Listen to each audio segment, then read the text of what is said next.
Hey everyone, I'm Dhivenya and welcome back to my channel. So my first solo trip was 2 years ago in 2021 to Italy and more specifically in Rome. So solo traveling was always something that I felt that I needed to do at least once in my lifetime. And since 2021 was a rough period for me, I was like, this is it, this is the year, this is happening, let's book the tickets and let's go. So a lot of things happened throughout the course of that trip, both good and bad. And in this video, I'm going to be sharing my 5 tips for your first solo trip. Let's get into it. The first thing that you want to do is to check out the weather in the city that you're going to be visiting. Now I know that this might sound like a basic tip, but I forgot to do that, and so I did not expect that amount of heat when I visited Rome in August. The only time that I experienced summer in Europe was when I first arrived in France, and that was about 4 years ago. So I kind of forgot how hot it can get, and when I arrived in Rome, I was so surprised that the weather was as hot as it is in Malaysia. And it is really hot and humid in Malaysia. So please do check out the weather before you go so that you can at least be more prepared, whether it's to pack lighter clothes or bring a portable fan or even bring more layers if you're going to a colder destination. One of the ways that you could prepare is by watching vlogs of people who have been to that city in that specific time of the year so that you can sort of gauge how the weather might be during your trip. The second tip is to use Bumble BFF. So this is something that I did before going to Rome. I used the travel mode, and for some reason I had it for free at the time, so I made the most out of it, and I connected with some people before going to Rome. So not only did I get to meet some amazing locals, but I also got to discover spots that tourists don't really know about but locals love. So you could say that I had the full immersion local experience. I'm so glad that I had the idea to connect with some people on Bumble BFF before going on the trip, because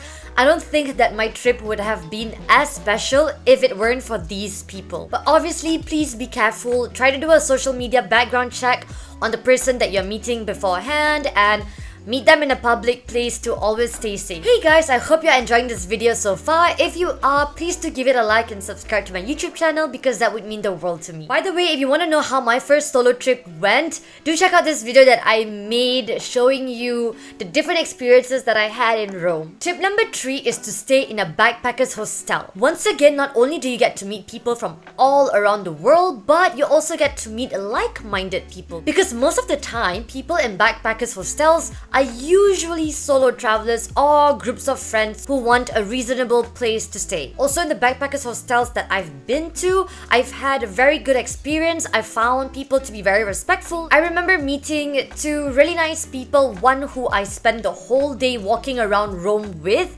and we are still in contact till this day. So you never really know who you're going to run into and where they're going to come from, but that's what makes the whole experience so much more special. One thing that you should not do is go couch surfing. Now I say this because, to be honest, I was not planning on going to stay in a backpackers hostel. It sort of happened because my couch surfing experience went down south pretty quickly. My safety was threatened, and at that point, I was so naive to realize what was going on. And thankfully, the people that I met via Bumble BFF, when I told them about the situation, they were like, "Whoa, girl, get out of there." So that was kind of what made me escape from my whole couch surfing experience and go to a backpackers hostel for my own safety. Once again, I'm not trying to generalize couch surfing. I'm pretty sure that they are nice hosts, but there are also a very big share of creepy ones, so I would not recommend it at all, especially if you're traveling alone as a woman. Tip number 4 is to use a password lock. So when you're going solo traveling, you have to be like 10 times more alert about your safety, about your belongings, about your surroundings. And especially when you go to certain cities, Rome or Paris, which are known to have notorious pickpockets, you want to keep your belongings as safe as possible. And my favorite way to do this is by always locking your backpack with a password protected lock. So this way, you don't have to worry about losing the key as well. You also want to be extremely careful about your traveling documents like your passport and your bank cards. I would never leave these items like in my pockets or like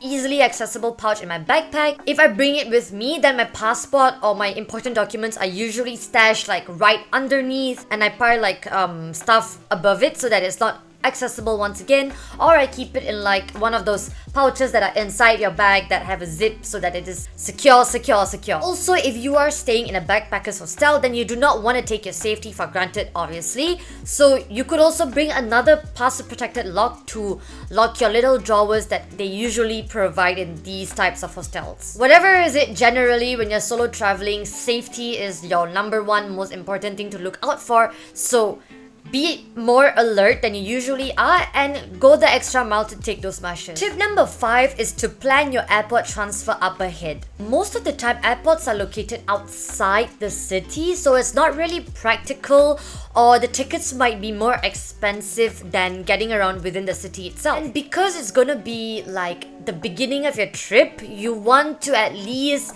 prepare yourself for what to expect when you arrive in that country. So I would definitely suggest doing a bit of research beforehand, seeing what your options are.